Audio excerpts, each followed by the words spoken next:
Pertamina Patraniaga Regional Sulawesi melalui program kemitraan mengajak pelaku UMKM untuk go global.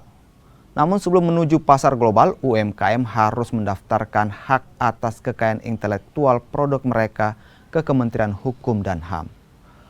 Program kemitraan yang sudah ada sejak tahun 1993 ini menjadi salah satu program utama Pertamina untuk meningkatkan perekonomian melalui program pinjaman modal usaha kepada pelaku usaha mikro dan kecil. Sejumlah pelaku UMKM yang hadir di acara ini pun berasal dari sejumlah kabupaten dan kota di Sulawesi Selatan.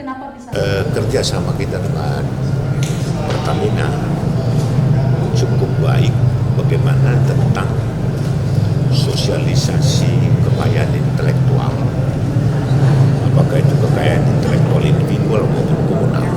Dari apa yang saya jelaskan tadi, banyak sebenarnya hak kekayaan intelektual itu yang benar-benar berdasarkan dari putra-putri bangsa Indonesia.